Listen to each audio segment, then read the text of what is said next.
سید منور حسن اور اپنے موقف پہ معافی مانگیں، سوال ہی پیدا نہیں ہوتا۔ سید منور حسن نے کہا اگر یہ امیر جماعت کی بیٹی کو ملے ہیں تو پھر جماعت آپ میں سے بہت سے لوگ یہ بات جانتے ہیں کہ وہ جماعت اسلامی کے سابق امیر تھے، لیکن بہت کم لوگ یہ بات جانتے ہیں۔ لہو میں بھیگے تمام موسم گواہی دیں گے کہ تم کھڑے تھے، وفاق کے رستے کا ہر مسافر گواہی دے گا کہ تم کھڑے تھے، اور جب اندھیرے کی کوکھ میں سے نکلنے والے یہ کہہ رہے تھے کہ کوئی جگنو نہیں بچا ہے تو تم کھڑے تھے۔ انا صلاتی و نسکی و محیای و مماتی للہ رب العالمین، بس یہی تعلق باللہ ہے کہ میرا جینا اس کے لیے، میرا مرنا اس کے لیے، میری نماز اس کے لیے، میری قربانی اس کے لیے، میرا وجود اس کے لیے، میرا تحرک اس کے لیے، میرا جوش و جذبہ اس کے لیے۔ ایک بھرپور انقلابی تحریکی اور نظریاتی زندگی گزارنے کے بعد وہ 80 سالہ نوجوان ہم سے جدا ہوا،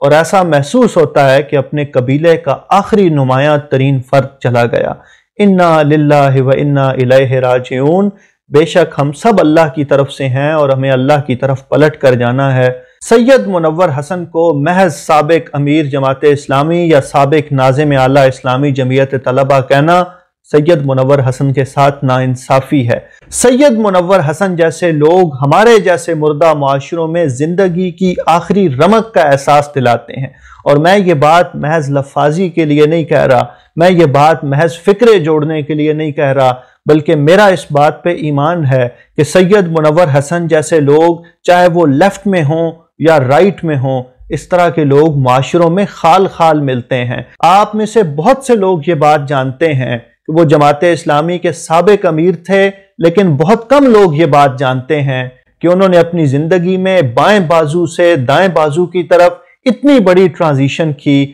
کہ معاشرے میں اس طرح کی ٹرانزیشن والے بہت خال خال لوگ ملتے ہیں۔ اور اگر میں سچ کہوں تو یہ ٹرانزیشن کرنا، اتنا بڑا نظریاتی سوئچ کرنا ہر آدمی کے بس کی بات نہیں ہوتی۔ یہ کچھ نظریاتی ہوتے ہیں، کچھ انقلابی ہوتے ہیں، کچھ سر پھرے ہوتے ہیں کہ وہ جو فیصلہ کر لیتے ہیں، جس نظریے کو تسلیم کر لیتے ہیں، جس خیال کو قبول کر لیتے ہیں، پھر اس کے ساتھ کھڑے ہو جاتے ہیں۔ یہ سید منور حسن کی اتنی بڑی خوبی تھی کہ اگر آپ اس سکیل پہ کمپیئر کرنا شروع کریں تو پاکستان کے سیاسی منظرنامے میں، ہمارے مذہبی منظرنامے میں آپ کو سید منور حسن کے مقابلے میں صرف سید منور حسن ملے گا۔ شاید ہمارے پاس کوئی دوسرا ایسا فرد نہیں ہے جس نے اپنی زندگی میں اتنی بڑی نظریاتی ٹرانزیشن کی ہو، اور نہ صرف ٹرانزیشن کی ہو بلکہ جہاں پہلے تھے وہاں بھی نمایاں لوگوں میں سے تھے، وہاں بھی لیڈ کر رہے تھے، اور جب بائیں بازو کو چھوڑ کے دائیں بازو کی طرف آئے تو یہاں بھی نمایاں ترین لوگوں میں سے تھے، دائیں بازو کی سب سے بڑی جماعت کو لیڈ کیا۔ اور یہ بات بھی ذہن میں رہے کہ سید منور حسن نے اسلامی جمعیت طلبہ کو جوائن کیا، جمعیت کے ناظم اعلیٰ رہے، پھر جماعت اسلامی میں مختلف ذمہ داریوں پہ فائز رہے، اور بالآخر جماعت اسلامی کے امیر بنے۔ سید منور حسن کی زندگی ایک انقلابی اور نظریاتی شخص کی زندگی ہے، صحیح معنوں میں ایک سیاسی کارکن کی زندگی ہے۔ انہوں نے پاکستان نیشنل الائنس کے ٹکٹ پہ الیکشن لڑا اور سب سے زیادہ ووٹ لینے والے MNA قرار پائے۔ اہل زبان تھے، مہاجر تھے، بلکہ ان کے اپنے الفاظ میں نجیب الطرفین مہاجر تھے۔ کبھی اپنے نظریات پہ کمپرومائز نہیں کیا، کبھی اپنے خیالات کو چھپا کر نہیں رکھا، جو سوچتے تھے وہی بولنے کے عادی تھے، اپنے پولیٹیکل آئیڈیاز میں بہت کلیئر تھے، صحیح معنوں میں سیاسی کارکن تھے۔ پاکستان نیشنل الائنس سے لے کر جماعت اسلامی کی عمارت کی ذمہ داریوں سے فارغ ہونے تک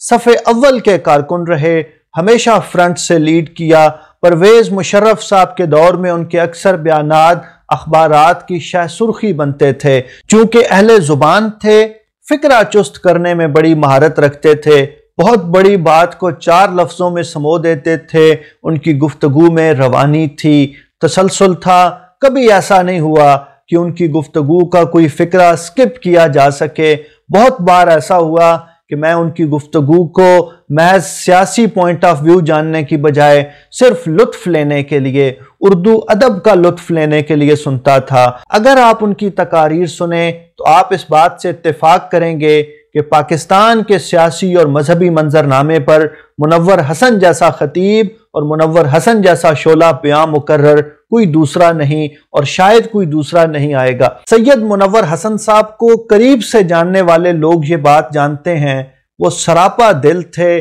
پیکر الفت و محبت تھے، اپنے رفقا کے ساتھ گہری انسیت رکھتے تھے، پہلی ملاقات میں کسی شخص کو اپنا گرویدہ کر لینے کا فن جانتے تھے۔ مجھے یاد پڑتا ہے منصورہ کی جامع مسجد میں سید منور حسن کو نماز کے لیے آتے دیکھا، ہمیشہ صف اول میں نماز پڑھتے تھے، اور نماز کے دوران ان کی خشوع و خضوع کی کیفیت کو دیکھنا باقاعدہ قابل رشک تھا۔ آپ کو یہ خواہش پیدا ہوتی تھی کہ کاش میں اس طرح نماز ادا کر سکوں۔ تو میں عرض کر رہا تھا، سید منور حسن صاحب نماز پڑھنے کے لیے تشریف لائے، جماعت کھڑی ہونے میں کچھ دیر تھی، میں سید صاحب کے پاس گیا، میں نے ان کے سامنے خرم مراد صاحب کی کتاب لمحات رکھی اور آٹوگراف کی ریکویسٹ کی، بہت شگفتہ فکرہ کہا، کہنے لگے اس چیز کے تو باقاعدہ پیسے لیے جاتے ہیں۔ سید منور حسن صاحب کی یہی شگفتگی، شفقت اور انسیت ہے کہ اپنے کارکنان کو اپنے ساتھ جوڑ لیا کرتے تھے۔ ان کے ساتھ تعلق رکھنے والا ہر شخص یہ دعویٰ کر سکتا ہے کہ جتنا قریبی تعلق اس کا سید منور حسن صاحب کے ساتھ تھا، کسی دوسرے شخص کے ساتھ نہیں ہے۔ میں عرض کر رہا تھا کہ ہمارے معاشرے سید منور حسن جیسے لوگوں سے خالی ہوتے جا رہے ہیں، لیکن سچی بات یہ ہے کہ وہ جس قبیلے کو ریپریزنٹ کرتے ہیں، اس قبیلے میں بھی اس کلاس کے لوگ آپ کو خال خال ملیں گے۔ کسی نے بتایا سید منور حسن صاحب کی بیٹی کی شادی ہوئی، بہت سے لوگوں نے گفٹ دیے، بہت سے لوگوں نے تحفے تحائف دیے۔ شام کو سید منور حسن نے اپنی بیٹی سے پوچھا کہ یہ تحفے تحائف آپ کو آپ کی ذاتی حیثیت میں ملے ہیں، سید منور حسن کی بیٹی کی حیثیت میں ملے ہیں، یا امیر جماعت اسلامی پاکستان کی بیٹی کی حیثیت سے ملے ہیں؟ بیٹی نے کہا یہ تو امیر جماعت کی بیٹی کو ملے ہیں۔ سید منور حسن نے کہا اگر یہ امیر جماعت کی بیٹی کو ملے ہیں تو پھر جماعت اسلامی کے کارکنان کا اور جماعت اسلامی کے بیت المال کا یہ حق ہے کہ یہ تحائف اس میں جمع کرا دیے جائیں۔ یقین کیجئے یہ رویہ اور یہ احساس پاکستان کی دوسری سیاسی اور مذہبی جماعتوں میں تو ملنے کا سوال ہی پیدا نہیں ہوتا، لیکن اگر آپ جماعت اسلامی کے اندر اس رویے کو ڈھونڈنے کے لیے نکلیں تو منور حسن جیسا کوئی دوسرا شخص بہت مشکل سے ملے گا۔ یہاں یہ بات مینشن کرنا بھی ضروری ہے کہ سید منور حسن جماعت اسلامی کے اندر موجود اینٹی اسٹیبلشمنٹ لوگوں کے لیے راہبر و رہنما کی حیثیت رکھتے تھے۔ امارت کی ذمہ داریوں سے فارغ ہونے کے بعد بھی وہ لوگ جو اینٹی اسٹیبلشمنٹ نظریہ رکھتے ہیں، جو پاکستان کی سیاست میں ملٹری اسٹیبلشمنٹ کے کردار کو تنقید کا نشانہ بناتے ہیں، وہ لوگ سید منور حسن کی طرف دیکھتے تھے، وہ لوگ سید منور حسن کے موقف کو بطور حوالہ پیش کرتے تھے۔ اور میں یہ بات بھی ہائی لائٹ کرنا چاہتا ہوں کہ منور حسن صاحب کے ایک بیان کو لے کر ڈی جی ISPR نے ایک پریس کانفرنس کی تھی جس میں یہ مطالبہ کیا گیا تھا کہ سید منور حسن معافی مانگیں۔ سید منور حسن اور اپنے موقف پہ معافی مانگیں، سوال ہی پیدا نہیں ہوتا، بلکہ امیر جماعت کی حیثیت سے سید منور حسن اور جماعت اسلامی کی شورا نے وزارت دفاع کو ایک خط لکھا، ISPR کی پریس کانفرنس کی مذمت کی اور فوج سے یہ کہا کہ آپ سیاسی مداخلت سے باز رہیں۔ پاکستان کی سیاسی تاریخ میں کسی دوسرے سیاسی رہنما کو یہ جرت نہیں ہوئی کہ وہ فوج کے معافی مانگنے کے مطالبے پہ اس طرح کا جوابی رد عمل دے سکے۔ لہٰذا بغیر کسی اگر مگر کے یہ بات کہی جا سکتی ہے کہ جب اندھیروں کی کوکھ میں سے نکلنے والے یہ کہہ رہے تھے کہ کوئی سورج نہیں بچا ہے تو تم کھڑے تھے۔ اللہ رب العزت سے دعا ہے کہ سید منور حسن صاحب کو اپنی رحمتوں کی چادر میں ڈھانپ لے،